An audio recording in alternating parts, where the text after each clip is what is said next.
What's up les catch addictés, bienvenue dans cette nouvelle vidéo, c'est Jimbo et je serai votre commentateur aujourd'hui. Et aujourd'hui les catch addicts, on se retrouve pour les résultats du SmackDown 20 août 2021, le dernier SmackDown avant SummerSlam qui, je vous rappelle, se déroulera cette nuit à 2h du matin heure française sur le WWE Network. Et donc bien sûr, en parlant de SummerSlam, on va parler du live réaction qui aura lieu sur la chaîne. Malheureusement, je suis désolé, je m'en excuse sincèrement, mais malheureusement mes plannings ont changé depuis mercredi. Malheureusement, je ne pourrai pas assurer un live réaction pour SummerSlam. Mais par contre, on fera un live débrief de SummerSlam ce dimanche à 21h sur la chaîne YouTube. Et bien sûr, la surprise sera toujours au rendez-vous. Et en parlant de surprise, nous en avons eu une belle du côté de la AEW avec le retour mythique de CM Punk après 7 ans d'inactivité dans le monde du catch. Bon, bien sûr, je tiens à vous rassurer, il y aura une petite vidéo qui sortira lundi par rapport à ce retour légendaire de CM Punk. Mais sur ce, trêve de blabla, et let's go!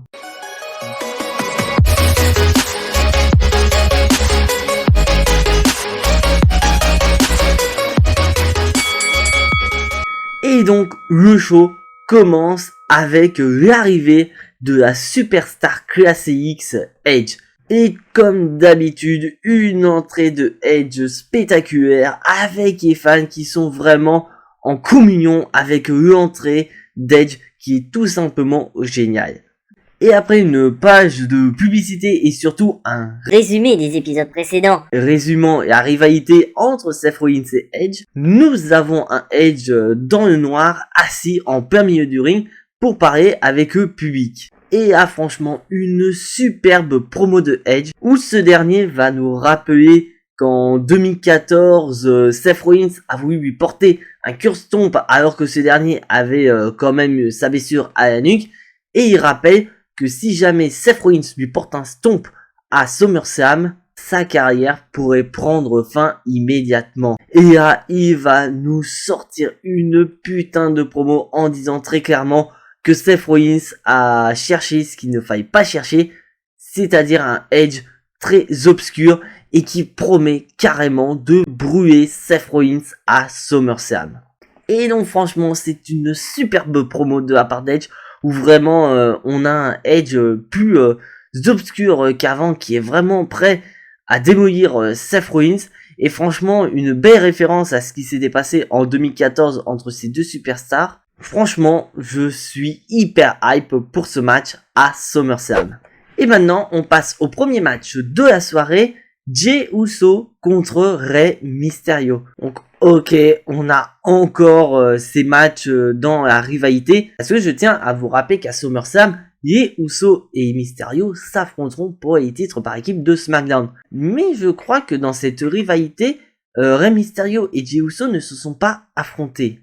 Donc en parlant du match, ça reste un beau match où vraiment nous avons affaire à deux excellents catcheurs du côté solo que sont Rey Mysterio et Jey Uso. Mais je tiens à vous rappeler qu'il y a Jimmy Uso et Dominic Mysterio qui sont aux abords du ring.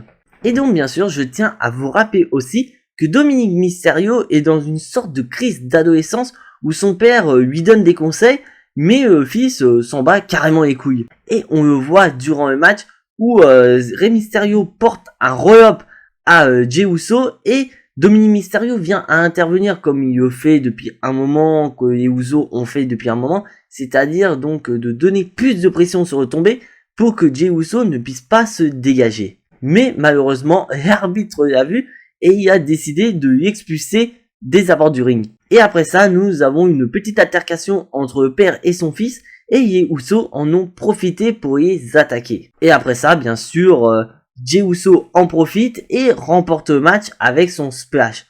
Donc après ce match, donc les Usos ressortent très très fort et prend un dernier avantage pour SummerSlam. Et d'un autre côté, il y a Mysterio qui continue à s'engueuler avec un Dominic, voilà, qui décide pas mal de choses et qui désobéit surtout aux ordres de son père. Donc est-ce que Dominic Mysterio va faire la dernière connerie pour SummerSlam qui va coûter le titre par équipe au Mysterio et qu'on va se diriger sur une rivalité père-fils dans le futur? Il faut attendre SummerSlam. Et maintenant, on va passer au prochain match de la soirée, Kevin Owens face à Baron Corbin. Et bien sûr, je tiens à vous rappeler que Baron Corbin arrive avec la mallette Money in the Bank.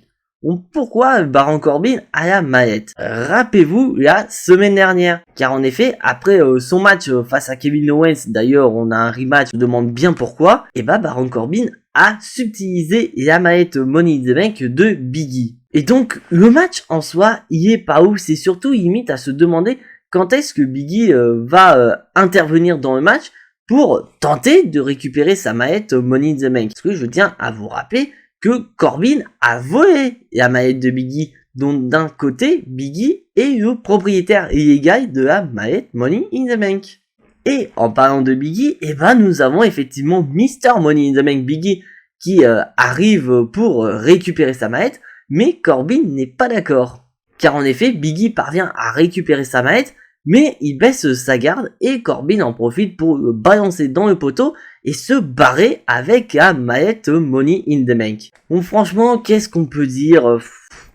C'est chiant, très clairement. Bon, pourquoi WWE vous nous faites ça, quoi? Toujours ce segment autour de la mallette Money in the Bank, parce que là, pour le moment, Big E, pour SummerSlam, il pourrait même pas cash in sa mallette, à moins bien sûr qu'on nous décide de mettre un match entre Big E et Corbin lors du kick-off de SummerSlam. Sinon, Big E, pour le moment, ne peut pas cash in sa mallette. Et d'un autre côté, est-ce qu'on peut se demander, connaissant WWE, Corbin étant donné qu'il y a la mallette Money in the Bank, qui est en droit de cash in sa mallette à SummerSlam?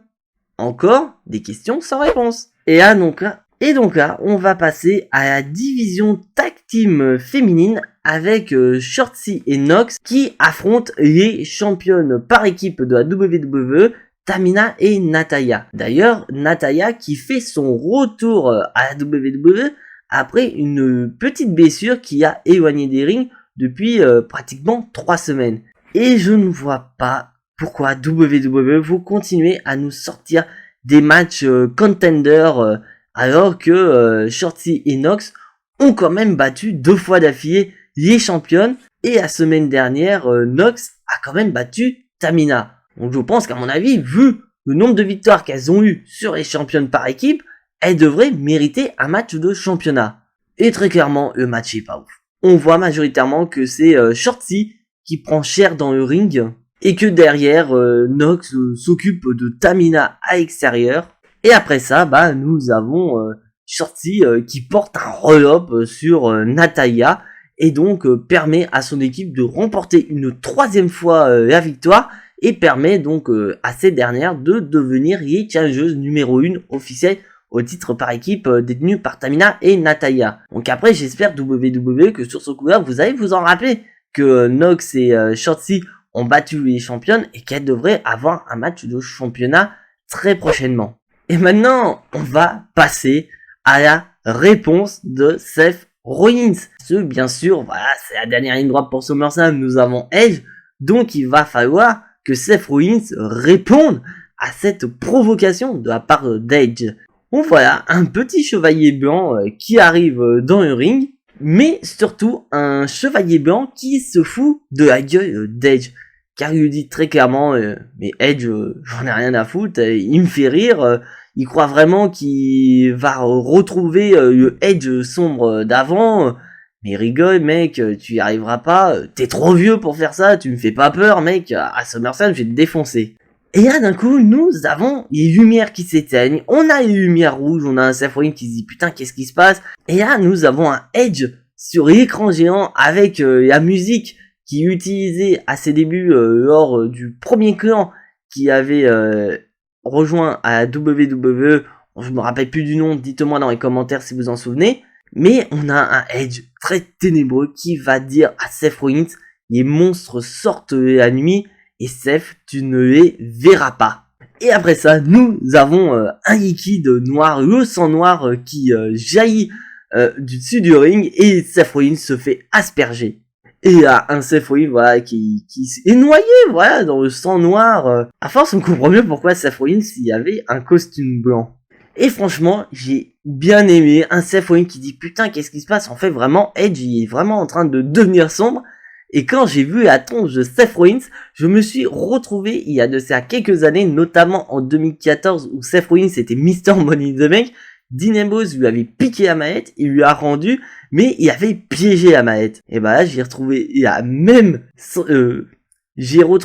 même visage de Seth Rollins des années d'intervalle. Et franchement, j'ai super bien aimé ce segment avec vraiment un Seth Rollins qui se croit au-dessus d'Edge. Il remonte aussi dans les vidéos résumées où vraiment il dit mais mec attends Edge tu peux pas redevenir Dark, t'es trop vieux pour ça, je suis au-dessus de toi frère. Et là d'un autre côté bah Edge qui lui montre écoute j'ai beau être un vieux, je suis capable de redevenir Dark, donc tu devrais te méfier à SummerSlam. Et franchement je ne vous cache pas, j'ai encore plus de hype pour ce match après ce segment entre Edge et Seth Rollins. On va passer au prochain match de la soirée, Otis contre Montez-Ford. Et d'ailleurs un Montez-Ford qui est habillé à la Mohamed Ali comme un boxeur, vraiment pour se dire que la force de Mohamed Ali soit avec moi, qui puisse me permettre de battre Otis. Et bah non, parce que Otis lui a roulé dessus très clairement. Parce que voilà, Otis il a démoli Montez-Ford, ça a duré que quelques minutes, c'est vraiment un squash match. Donc après, je me demande, est-ce que WWE ne serait pas en train de nous construire un Otis très très fort qui pourrait aller toquer à la porte du champion intercontinental. Et donc en parlant du champion intercontinental, nous avons ce dernier King Nakamura qui fera équipe avec Rick Booth.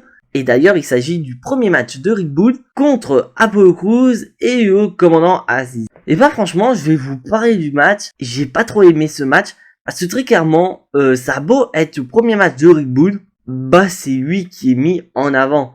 Où vraiment, bah toutes les séquences comme jouer de la guitare sur le corps d'Apollo Crews, bah tout ça c'est Rick Booth qui le fait. Et d'ailleurs, c'est même Rick Booth qui donne la victoire à son équipe. Et là, bien sûr, toujours cette petite séquence où Rick Booth et Nakamura célèbrent avec Pat McAfee. Franchement, j'adore cette séquence. Mais le problème, c'est que nous avons quand même King Nakamura qui est champion intercontinental depuis une semaine. Mais il est déjà mis en second plan parce que c'est Rick Booth, le MVP de cette rencontre. Et moi, j'ai beaucoup de mal par rapport à ça. Parce qu'on a eu le même problème la semaine dernière. Parce qu'on a eu le même problème à SmackDown avec la championne Nikki Ash et ses challengers qui sont mis en arrière-plan par rapport à Nia Jax. Et bah là c'est pareil. On a Nakamura, tout récent champion intercontinental, qui est mis en second plan et c'est son guitariste qui est mis en premier plan. Bon, maintenant on va passer au flop total de la soirée. Bianca Belair qui va affronter Zelina Vega et Carmella. Bon, bien sûr, c'est deux matchs différents, mais on sait pas laquelle affrontera Bianca Belair en première. Donc bien sûr, on connaît tous Carmella, c'est une opportuniste, donc elle envoie Zelina Vega à l'abattoir en disant vas-y meuf, va taper Bianca Belair, va l'affaiblir, comme ça moi je vais en profiter. Et c'est exactement le cas, parce que très clairement, Bianca Belair, elle démonte Zelina Vega. Bon d'ailleurs Zelina Vega, faudrait peut-être que tu te réveilles parce que t'es revenu à la WWE mais tu n'as que des défaites. Et après ça, bah nous avons Carmella qui en profite, voilà, c'est une opportuniste donc elle massacre la championne. Mais ça n'empêche pas que Bianca Belair, elle nous fait un énorme comeback et finit par remporter le match. Donc pour moi c'est un flop total parce que je ne comprends pas pourquoi WWE ont décidé d'organiser ces deux matchs coup sur coup, peut-être pour construire une Bianca Belair tellement forte pour SummerSlam, parce que en parlant de SummerSlam, bah la challengeuse Sasha Banks n'est pas présente, et ça c'est un problème. Et on quitte le flop total de la soirée par le top total de la soirée, le face à face entre le chef tribal, le champion universel Roman Reigns et son challenger John Cena. Et franchement, qu'est-ce que je peux dire de cette promo? Elle est génialissime. Avec d'un côté un Roman Reigns tellement sûr de lui, un Roman Reigns qui rappelle par l'intermédiaire de son avocat Paul Heyman que personne n'a réussi à lui river les épaules 1, 2, 3 depuis que ce dernier est le chef tribal. Parce que je tiens quand même à vous rappeler que Roman Reigns est champion universel depuis 356 jours et que personne n'a réussi à lui river les épaules. Et d'un autre côté, nous avons un John Cena qui nous rappelle les faits de la semaine dernière. Car je vous rappelle que la semaine dernière, John Cena a rappelé à tout le monde que il suffit d'un 1, d'un 2 et d'un 3 pour que Roman Reigns perde le titre et que John Cena devienne pour la 17e fois de sa carrière champion du monde. Et John Cena, il va jouer là-dessus. Car il va rappeler que si Roman Reigns est déconcentré, 1, 2, 3. Si Roman Reigns est distrait, 1, 2, 3. Donc, tout ce qui peut désavantager Roman Reigns permettra à John Cena de faire 1, 2, 3 et remporter le match. Et après, bien sûr, la promo continue et Roman Reigns pète un câble en disant très clairement, écoute mec, SummerSlam a lieu à Las Vegas, donc pourquoi pas augmenter les enchères. Et là, Roman Reigns nous sort un truc, même moi je suis retombé sur le cul quand j'ai vu ça. Il va dire à John Cena, il y a deux options. C'est soit je quitte SummerSlam en tant que champion universel, soit je quitte la WWE. Et là, franchement, tu te dis, waouh, Roman Reigns qui est prêt à mettre sa carrière en jeu pour justement défoncer John Cena en lui montrant que voilà, lui c'est le chef tribal, il est là, il trime tous les jours à SmackDown pour être champion universel, alors que John Cena, il est à Hollywood, il tourne des films et il se ramène son cul comme ça pour demander un match de championnat contre le chef tribal. Et donc après ça, une poignée de main, etc. Et Roman Reigns veut attaquer John Cena, mais John Cena parvient à contrer Roman Reigns et lui porter un roll-up. Et là, bien sûr, je vous rappelle qu'il n'y a pas d'arbitre, mais durant le roll-up, nous avons les fans qui vont compter 1, 2, 3. Et le show donc se termine avec un John Cena qui est hyper content, qui a prouvé à Roman Reigns, écoute frère, regarde, tu t'es déconcentré, je t'ai fait 1, 2, 3, on est à SummerSlam, t'as perdu frère. Et d'un autre côté, on a un Roman Reigns qui est hyper dégoûté parce que John Cena lui a montré qu'il est capable de lui river les épaules à SummerSlam et surtout le faire quitter la WWE. Car Roman Reigns est en train de se dire, en fait j'ai peut-être pas sous-estimé John Cena, il est vraiment capable de me river les épaules et le problème c'est que j'ai dit que si je perds, je quitte la WWE. Donc est-ce que je me suis pas vanté trop vite? Et là, franchement, c'est un segment que j'ai surkiffé. Déjà, la promo, elle est excellente. On est toujours sur la continuité de la semaine dernière. Et d'un autre côté, nous avons un John Cena qui troll à fond. Parce que c'est vrai qu'on a souvent tendance à se dire, oui, quand le catcheur donne comme stipulation, je mets ma carrière en jeu. Et si je perds, voilà, je m'en vais de la WWE. C'est vrai qu'on a souvent tendance à se dire, bon, ils vont pas lui faire quitter la WWE, donc il va forcément gagner le match. Mais là, c'est totalement différent. Parce que là, John Cena nous a quand même trollé en disant, voilà, mec, tu peux te prendre un roll-up et tu vas perdre ton match, tu vas perdre ton titre universel et tu vas perdre ta carrière, frère. Et d'un autre côté, moi, comme j'ai tout à gagner, je vais devenir 17e fois champion avec ce roll-up, je vais briser les records grâce à ce roll-up, et à cause de ce roll-up, tu n'auras que tes yeux pour pleurer, frère. Et franchement, j'ai surkiffé, et ça me donne encore plus de hype pour SummerSlam. Alors, bilan de ce SmackDown avant SummerSlam, c'est un très bon SmackDown, avec vraiment de très bons segments avec Edge et Rollins, et d'un autre côté, John Cena et Roman Reigns, où c'est vraiment génial. WWE nous ont vraiment montré quelles sont les deux rivalités phares de leur show, qui sont Rollins, Edge et John Cena et Roman Reigns. Mais ça n'empêche pas que y a quand même des flops totales, notamment une rivalité qui semble prometteuse entre Sasha Banks et Bianca Belair. Mais le problème, c'est que ce match-là, de Bianca Belair contre Carmella et Bianca Belair contre Zelina Vega, c'est clairement de la merde. Après, bien sûr, il y a d'autres choses qui sont un peu mauvais, mais sinon, dans l'ensemble, ça reste un très très bon SmackDown qui te donne beaucoup plus de hype pour SummerSlam que Raw. Donc voilà, c'est tout pour ces résultats de SmackDown.